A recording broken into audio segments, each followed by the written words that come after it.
This is Nidus. Welcome to I'm Clock Chaos of Clockwork Chaos Media, and today we're going to be discussing my personal favorite frame, Nidus. We are going over this specifically today because of the Heart of Deimos update, which as of this time will be released tomorrow. Digital Extremes is offering a unique opportunity for new players, which is why I have the opportunity to go over this now. Firstly, they are releasing the new player experience, which is supposed to be a refurbished and renewed, better overall player experience. So that should help out for any brand new players just coming to the game. However, since it's not out yet, I can't speak to how much of an improvement it is. Secondly, they are also offering, as part of the Heart of Deimos release, the Initiate Pack. And based on the plat included in the price, I would assume that it's going to be around $20 to $30 for newer players should they want to purchase that.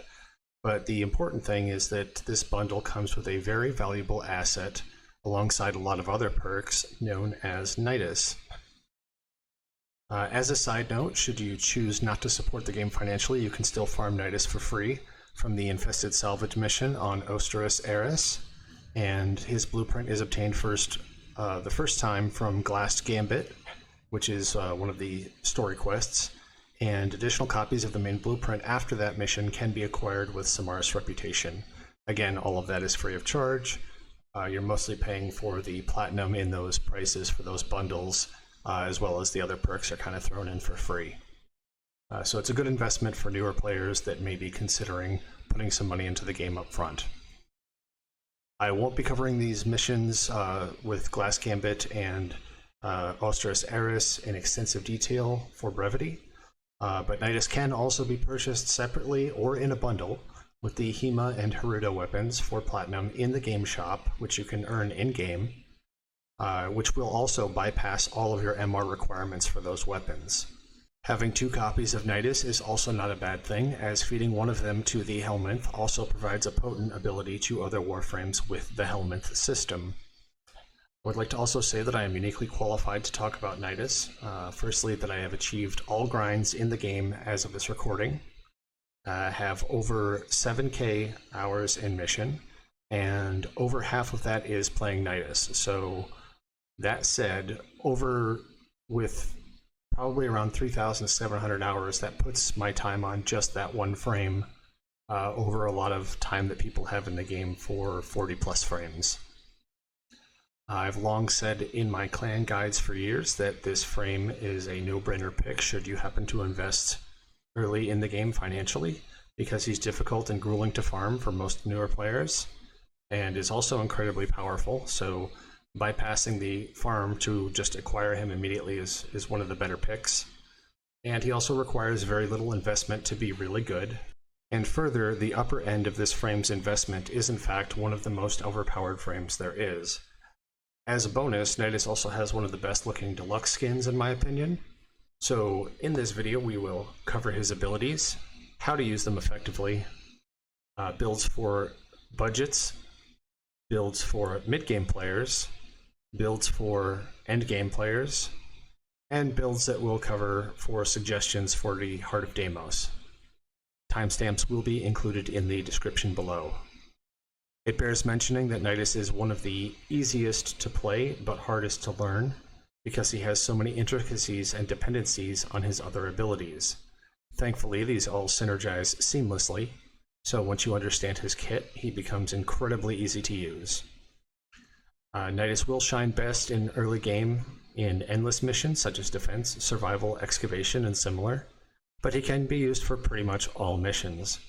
That said, without introducing the Helminth Subsume abilities, Nidus would not be the best pick for Eidolon hunting missions. In all other areas though, Nidus will be a solid A-tier pick across the board, and in some cases he will be S-tier. The only other place I wouldn't recommend using Nidus is in speed fisher runs. For that you're going to want a speed frame, preferably ones that buff the whole party with speed, such as Volt or Wisp, to ensure the fastest completion possible. Going over his abilities, let's start with Nidus's passive. Nidus's passive has many parts to it and is much more complicated than a typical frame. The most potent and most important of these is the innate health regeneration on the frame. This is good because innate health regen means less dying as a newer player. As an advanced player, this presents a lot of opportunities because you do not need to focus on making sure that you have health recovery, which allows you to slot in other things that are going to be able to maximize better outputs in other areas. Nidus also gains stacks, which are shown in the lower right-hand corner when playing him in a mission. These increase and build up over time. Each enemy you hit with your 1 ability, or Virulence, will increase the counter by 1/5 of a point. This can be drastically increased by using Nidus's 2 ability, Larva, which will grab enemies together in a nice bundle. The wiki isn't exactly clear about what kind of debuff this applies, but they definitely lose a lot of defenses, making them much more vulnerable and easy to kill. As you build stacks, you can then spend stacks or save them as appropriate to your playstyle and mission needs. Additionally, he will receive bonus power strength with additional stacks over time to the benefit or detriment of your build. That is because you don't necessarily want more power strength on Nidus. Having less power strength means that you don't kill the enemies quite as fast, but it allows you to get more stacks out of each enemy, which is very handy when trying to build stacks quickly. Stacks can then be used to cast Nidus 3 and 4 on command, and also, should Nidus die from lack of health, if he has 15 or more stacks remaining, he will not die but simply become invulnerable for a few seconds, in which he can then also still build up more stacks, possibly the 15 he just lost or more, and those 15 points will then be spent. Without augments, Nidus can have up to 100 stacks. I will also recommend not to slot Nidus's augments. In general, they're not going to be as good as other things that you can slot instead. If you're going to do anything, consider using the one that increases his crit chance for primaries. Other than that, I would say don't slot any of them. They're just not worth the mod slot. The next part of Nidus's passive is that he also has no shields, and combined with his natural health regen, then is an excellent candidate for no shields nightmare missions, which have no effect on him, carrying a decaying dragon Oracan vault key, which will have no effect on him. Magnetic damage from Corpus will not adversely affect him because he doesn't have shields. It will still do damage, but it will not do additional damage to his shields because he doesn't have any. You will still, however, take magnetic procs and transference static from magnetic procs. Similarly, cryogenic leakage also has no effect on his lack of shields. Additionally, since Nidus's health is always targeted because he has no shields, when taking damage, the Hunter Adrenaline and Rage mods will always gain energy for him.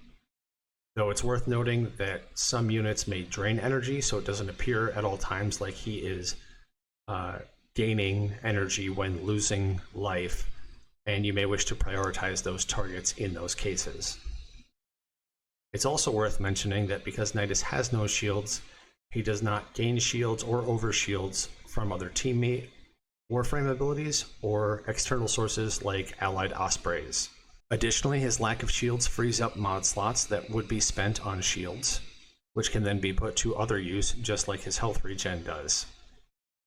And strictly speaking, health is better than shields in most use cases for a wide variety of reasons that I really won't go into here.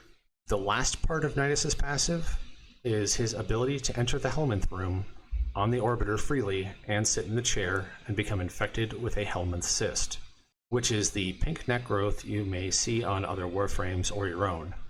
This comes from a Nidus coming into contact or near the Warframe that has not already had a cyst removed and doesn't have one yet. The cyst can then be transferred to other players in the clan dojo or in other missions. While the pink cyst can be an annoyance to look at on the Warframe, it does serve a useful purpose as a component to build the Helminth Charger Companion, or can be easily removed by players in the Helminth room. It's also worth noting that this may be a component in future Helminth editions for companions. As mentioned prior, Virulence is Nidus's one ability. It attacks targets in a straight line. You can hold the 1 key to aim the reticle if you should choose, but I wouldn't recommend this strategy beyond when you first experiment with the ability to get a feel for it.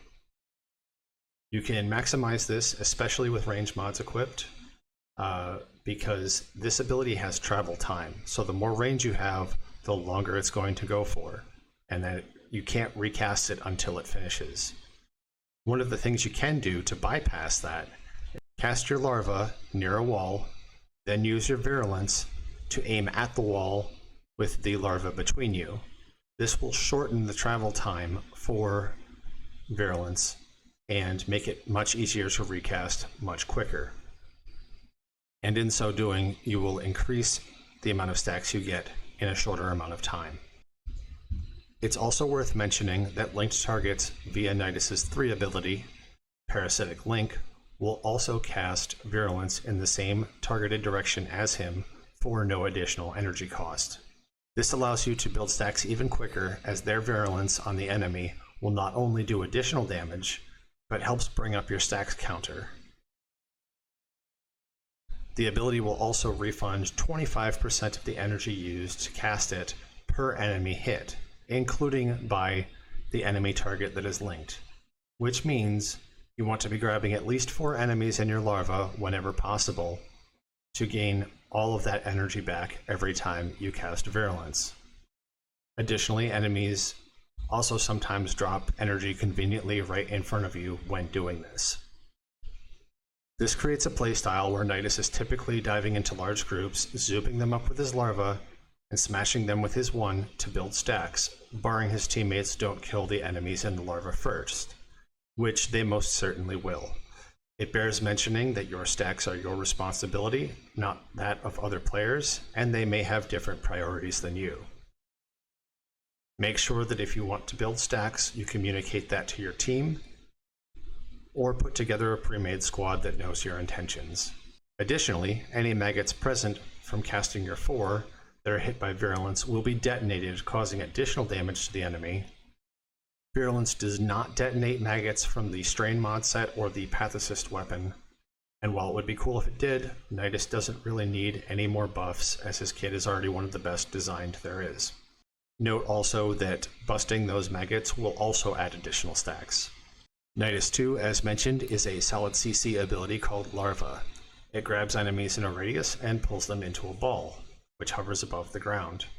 This combined with his 1 also makes for quick stack building, more so with his 3 in effect as well. Unlike his other 3 abilities, this ability will always remain useful.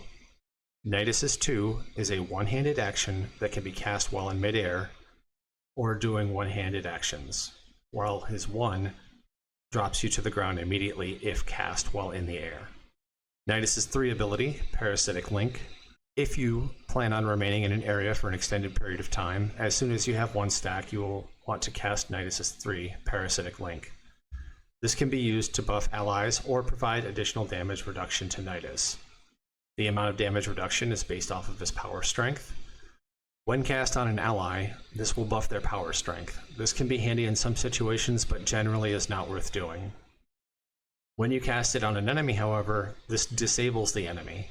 This is especially useful on high-value enemy targets such as a Nox, as it will disable that enemy, which then prevents them from killing you, and also provides you with additional damage reduction. The damage reduction that you have is then transferred to that linked target. Thus, the higher health target that you select for your link, the longer they will last, and the more damage reduction you will receive. That doesn't prevent, however, the Parasitic Link from expiring with your duration.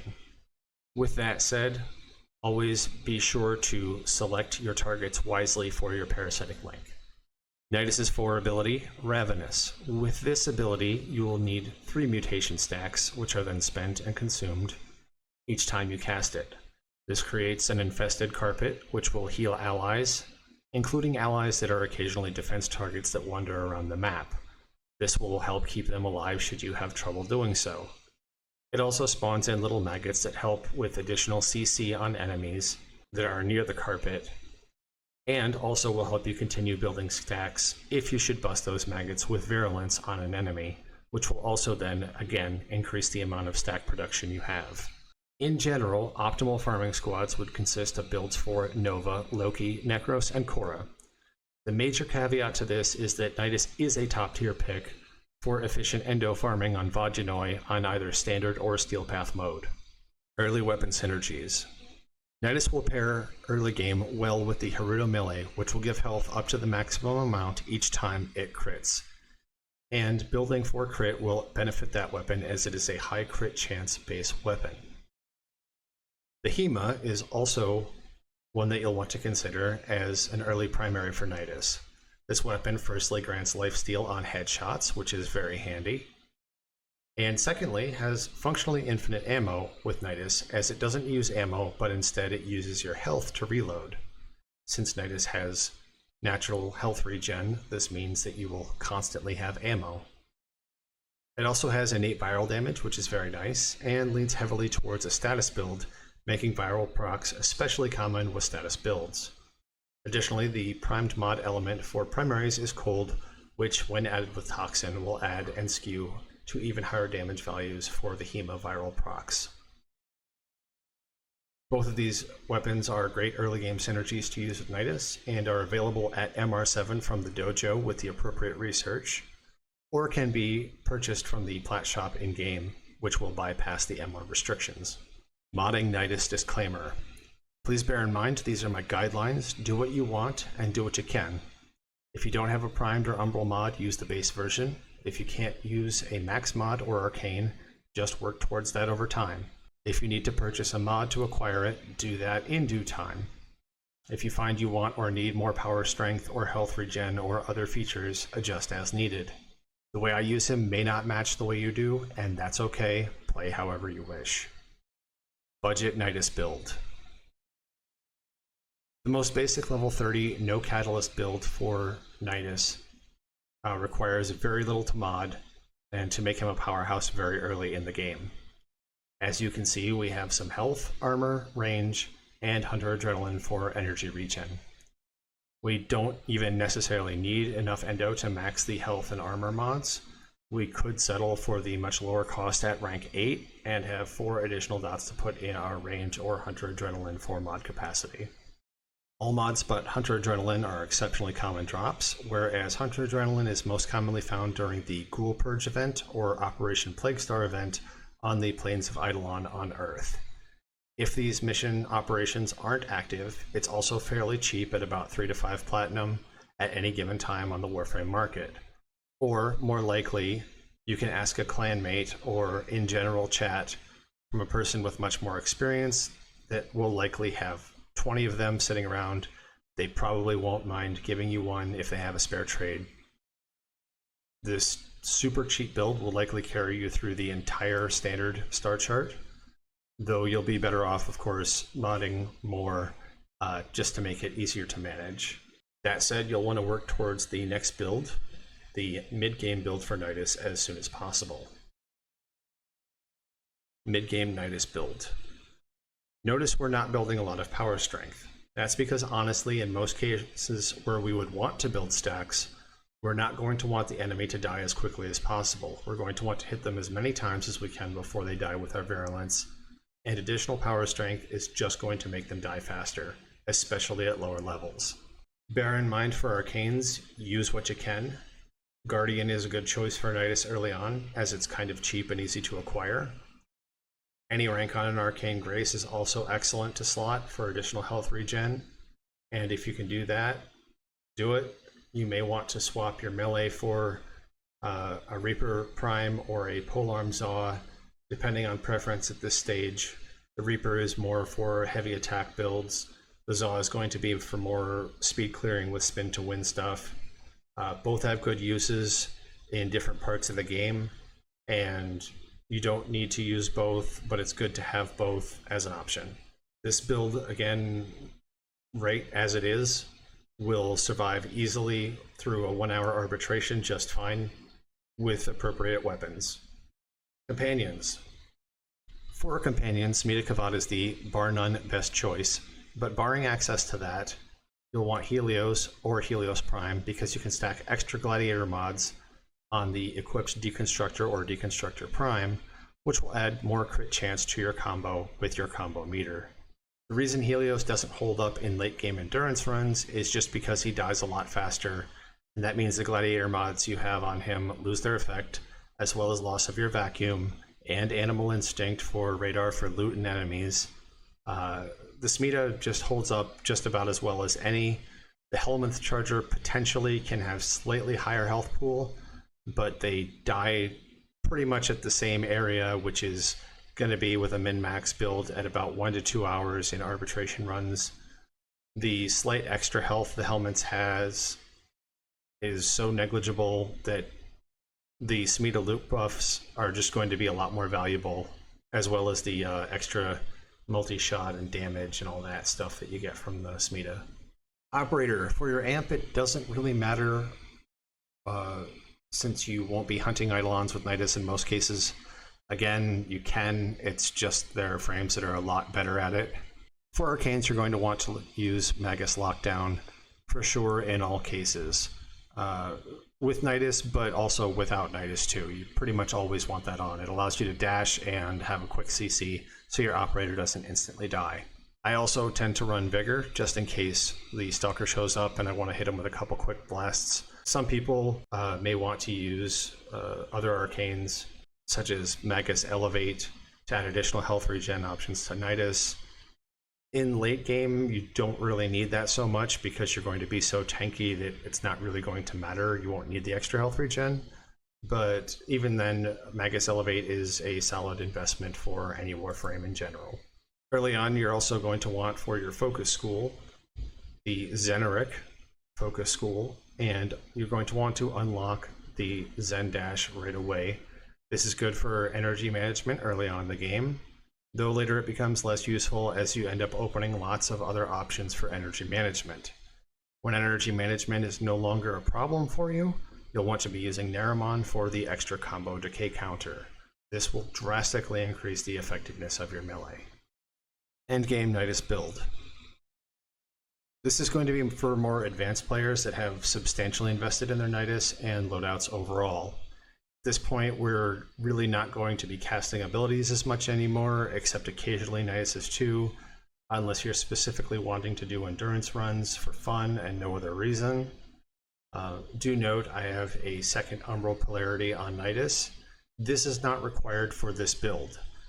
The reason I have it there is so this way when Helminth systems are implemented, I can then easily swap out Stretch for any augment mod that I would want to slot in. Also note that Primed Sure-Footed can only be acquired from daily login rewards and cannot be traded. If you don't have access to that mod yet, consider using Sure-Footed or Handspring to taste.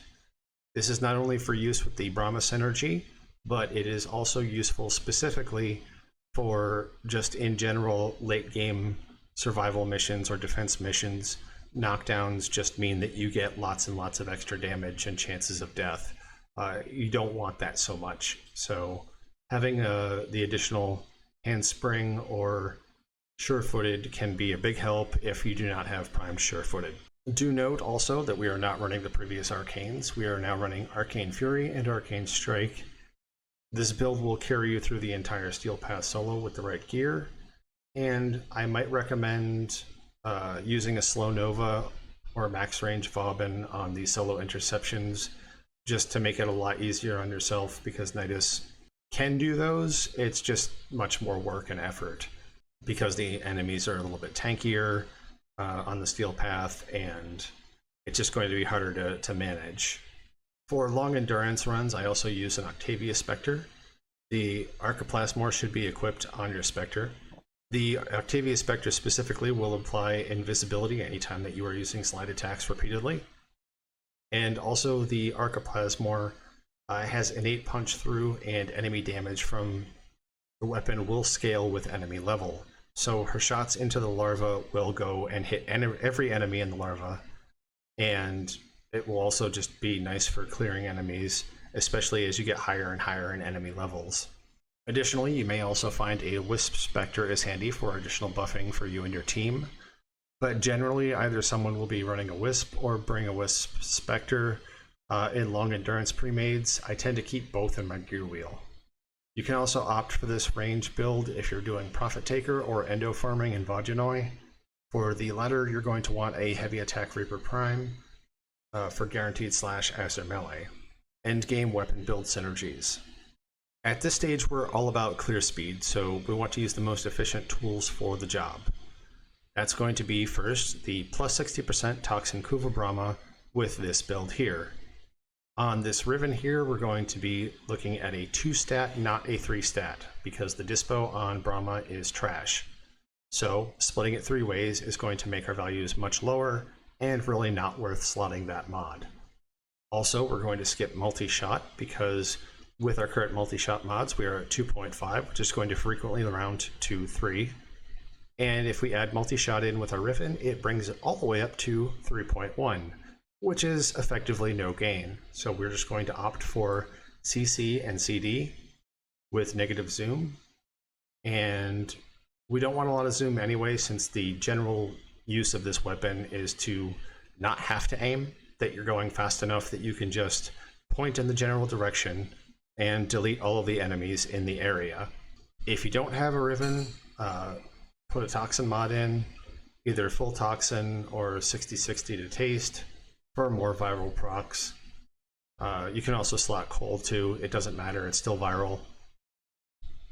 You can also slot a Bane mod in if you should choose. I don't do that, but it will be more effective if you're doing a faction specific run for an endless endurance of some kind. One of the nice things about the Brahma is that it allows us to have the option to shoot again at endgame levels, since most primaries will be worthless in comparison to your melee at this point. Essentially, this weapon build gives us infinite ammo on the Brahma, as long as we are within a vacuum radius of ammo, which we always should be. And again, with the primed sure-footed, we can just kill enemies right next to us, shooting bolts at our feet, and we will have plenty of ammo scattered all around the board. The next weapon I'm typically using is a Zaw with the parts Aquana 2 Jai, Stung, and Plague Crit Path with the following build. For the Riven, we are slotting crit chance, crit damage, range, and negative impact. The impact gives us a better bonus in total, but finisher damage would also be good here.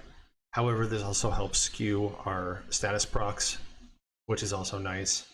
We'll be using this weapon primarily for a spin to win clear. If you don't have a Riven, slot cold damage for viral.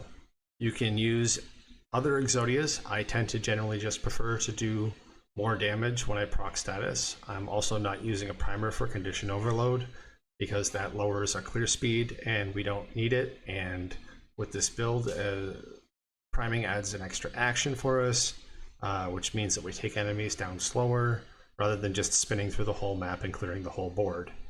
So I find Prime Pressure Point to be faster, easier to use in all situations except for 2. And those 2 will be the Steel Path Zealoid Prelate and the Steel Path Wolf of Saturn 6. Both of those boys hate their Wheaties, and it's good to have as much damage against them as possible. So in those cases, you may want to consider using a condition overload with a primer. If you do want a primer, consider using the Kuva Nucor as a good option, or Exodia Contagion, or both. They're both good options. However, like I said, not running condition overload. As such, Kuva Nucor is not my sidearm of choice. Instead, I generally use the Rattle Guts with the Splat and Ramble parts. For the Riven, I'm running an old Riven that has CC, CD, and electricity, and negative infested. Toxin or Cold to build viral would have been better, but this was built back when corrosive was better. And honestly, it does its job well enough where it's not worth me to put the time in to make it viral. It does fine for what I need it to do. The negative zoom would probably be easier to manage than infested, but I'm not using it on infested. I'm using it on nullifier bubbles. I use this weapon because of a TIE Fire rate and damage, and it's got one case and one case only in which I'll use it, which is if I'm in an endless mission and I'm on one side of a giant room and there's an ally all the way on the other side of the room and they have a bunch of nullifier bubbles closing in, and I'm kind of busy hacking up dudes with my melee, I can quickly spin around with my Rattle Guts, take out the nully bubbles so they don't go down while their abilities go down, because that's going to make a lot of frames just really weak quickly. That said, the Nucor can't do that job. It just doesn't have the range. And this is a quick little look at the build in action. This is just a quick little Steel Path Mott run. You don't really need to worry about hating life support. You don't really need to worry about dying. You don't really need to worry about your cat. None of that stuff really matters. You know, eventually you'll have to worry about that stuff, but it does just fine. Element abilities. For the setup I have, while I don't have the numbers yet, replacing Nidus S3 seems like the best choice in most cases. This is because the 4 has better CC than 3. The 3 completely disables an enemy, but the 4 will CC more enemies, which is generally what's going to be what you want. Disabling one target really isn't a big deal. If anything, it's kind of a pain to aim, and when you're hopping around like mad. Whereas the 4, you can just drop it, set it, and forget it. The 3, though, yes, the damage reduction is nice, but again, you have the additional CC on your 4, which also gives health regen, and slotting these other abilities will also have other advantages that will be as good or better than damage reduction in certain situations. The first one that I'm looking at, of course, is Warcry. This seems to be the most beneficial to clear speed, because it just means that we are spinning through the mission faster with our Zaw. Again, speculation, we don't have the numbers yet, but that seems like the most obvious choice for Nidus. I also plan to have a loadout with Banish on it, and that will be handy for defense with a living and moving target, as it's easier just to banish them and forget about them than it is to build up stacks and heal them, or clear them and then pick them up every minute or so when they keep falling down. This is true of any frame, though. I assume most people will put Banish on their main on one of their loadouts for this purpose. And Roar or Shock Trooper will likely be handy for stuff like Profit Taker, depending on what the numbers look like. They are nerfing Roar ahead of time. Shock Trooper hasn't gotten any nerfs yet, but we don't know which one's going to be more potent. I'm also looking at Breach Surge for Nidus, and that would likely be useful, even though unnecessary for long arbitration runs. I'll have to test its effectiveness after DE nerfs it, because I have a strong feeling that's going to happen when they see how Garuda interacts with her synergy with Breach Surge. Warcry also has the advantage in arbitrations that the buff will still apply to you, even though you won't necessarily slow the enemies if they're controlled by an arbitration drone. Whereas Breach Surge will just not have any effect at all. So both of them have applications in different situations. Smite will be handy if I ever want to take Nidus Eidolon hunting. I don't know that I would want to. I don't like hunting Eidolons ever, so but if I felt like it, that would be a way to make Nidus better at it. I can also see Saren's Regenerative Molt being useful for earlier game players, but I don't know that I'd use it, since if I need speed, first I'd rather take Volt or Wisp for a speed mission, but extra speed is always nice. And extra healing from the Augment is also nice if you're a newer player and don't have immortal builds yet. Similarly, Dispensary from Protea, Well of Life from Trinity, and Blood Altar from Garuda all provide extra sources of healing, but they also don't provide that extra speed buff. So I would say probably Saren's Molt would be the way to go as far as that goes, especially since the other ones tie you to an area, whereas Saren's Molt just happens. It's probably, in my opinion, the best of those healing abilities. That said, I'll likely be doing a follow-up video later on which things I've tested and work best for Nidus once we see the first round of nerfs, possibly some buffs. For the last bit of cosmetics for the people interested in that.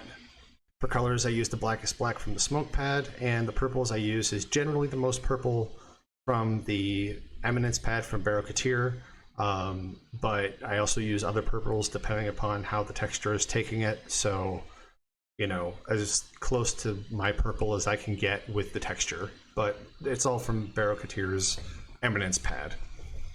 For what items we have for the helmet and skin, we're looking at the Nidus Frake set. That's a deluxe skin. Valkyr is going to be used as the animation at present, mostly because I got sick of staring at the Nidus one, and I switched to Chroma for a long time, and I got sick of that, so now I'm using Valkyr. The general idea between all of them is they all have this kind of hulking beast kind of posture, and I don't necessarily like one of the three of those best. You need a little bit of variety, I think. For attachments, we have the Pekal chest plate from the Stalker bundle, the Vitalis shoulder plates from the Revenant bundle, Targus Prime Greaves, which are the Prime Access only, and the Crania Ephemera from the Steel Path. For the Siandana, we are looking at the Icarus Tenogen, but I'm also looking to replace that with either the Nightmare Hunter or Sojinasa, I believe it's pronounced, from the Tenogen Round 19, which will be coming soon. I'll be looking at getting both of those and testing out which I like better. We also have the Clan Regalia on here, as well as an invisible New Locus Sigil for standing. And on the rear we have a Valorum Prime Sigil, which is for Prime Access only. On the companion we have the Moonless Kavat pattern, which is obtained with Cetus and the Clan Regalia again. It's worth noting the Moonless does not take additional cosmetic slots, it's only the skin. On the bow we have the Costa skin from the recent Ash bundle and the default arrow skin. For the Za, we are using the Forces Tenogen and the Thanatos Sugatra from the Necros bundle, and the lower back holster, which is bugged as of last patch. Hopefully that will be fixed in the new patch tomorrow. For the secondary, we're using the default skin because DE has yet to allow pistol skins on the kit guns. And that wraps up everything on Nidus 2020 as of now. I hope you found this informative. Please consider hitting the like and subscribe buttons.